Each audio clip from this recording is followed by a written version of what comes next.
முதலமைச்சர் அவர்கள் மக்களுக்கு தேர்தல் சமயத்திலே தந்திருக்கக்கூடிய வாக்குறுதிகளை எல்லாம் நிறைவேற்றி தந்திருக்கிறார் என்ற அந்த பெருமையோடு வந்து உங்களிடம் வாக்கு கேட்கிறோம்.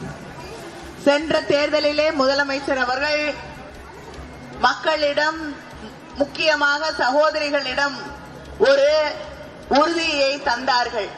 அது என்னன்னா, உங்களுக்கு மகளிர் உரிமை தொகையாக 1000 ரூபாய் வழங்குவேன் என்று தெரிவித்தார்கள். உடனே எடப்பாடி பழனிசாமி கொடுக்க மாட்டாங்க, கொடுக்கவே முடியாது, எப்படி பண்ண முடியும்னாரு. ஆட்சிக்கு வந்தவுடன் இன்று 1,31,00,000 சகோதரிகள் இன்னைக்கு தமிழ்நாட்டில் அந்த மகளிர் உரிமை தொகை 1000 ரூபாய் வாங்கி கொண்டிருக்கிறார்கள். அடுத்து வரப்போறது நம்ம ஆட்சி தான். ஆட்சி வந்தவுடன் இன்னும் 1 மாசத்துல நம்முடைய ஆட்சி வந்தவுடன் நம்முடைய முதலமைச்சர் அவர்கள் அதை 2000 ரூபாயாக உயர்த்தி தருவேன் என்று உறுதி அளித்திருக்கிறார்கள். தலைவர் கலைஞர் அவர்கள் எப்படி சொன்னா செய்வாரோ அதே போல நம்முடைய முதலமைச்சர் அண்ணன் தளபதி அவர்கள் சொல்வதை செய்யக்கூடிய முதலமைச்சர். எத்தனையோ மக்களுக்கான திட்டங்களை செய்து தந்திருக்கக்கூடிய முதலமைச்சர் நம்முடைய முதலமைச்சர். நம்ம வீட்டு பிள்ளைங்க கல்லூரியில போய் படிக்கும் போது அவங்களுக்கு மாதம் 1000 ரூபாய், கல்வியில எந்த தடையும் வந்துடக்கூடாதுங்கிறதுக்காக மாதம் 1000 ரூபாய் தந்து கொண்டிருக்கக்கூடிய தலைவர் நம்முடைய தலைவர் அவர்கள்.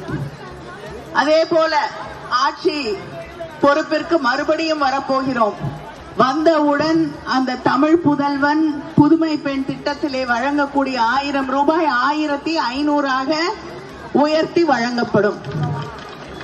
படிச்சு முடிச்சுட்டு வேலை தேடக்கூடிய இளைஞர்கள், அந்த இளைஞர்களுக்கு வேலை கிடைக்கக்கூடிய நேரம் வரை ஒரு 6 மாதம் அவர்களுக்கு பயிற்சிகள் வழங்கப்பட்டு, வேலை கிடைக்கிறதுக்கான பயிற்சிகள் வழங்கப்பட்டு, அவங்களுக்கு ஒவ்வொரு மாதமும் 1500 ரூபாய் வழங்கப்படும். நம்முடைய முதியோர் உதவித்தொகை 1200 ரூபாய் கொடுத்துட்டு இருக்கக்கூடிய முதியோர் உதவித்தொகை தேர்தல் முடிந்து நம்முடைய ஆட்சி வந்தவுடன் 2000 ரூபாயாக உயர்த்தி வழங்கப்படும். விவசாயிகளுக்கு இலவச மின்சாரம் தந்தது நம்முடைய தலைவர் கலைஞர் அவர்கள். இன்று நம்முடைய முதலமைச்சர் அவர்கள் அறிவித்திருக்கிறார்கள். என்னென்ன, எந்தவித மின் கட்டணமும் இல்லாத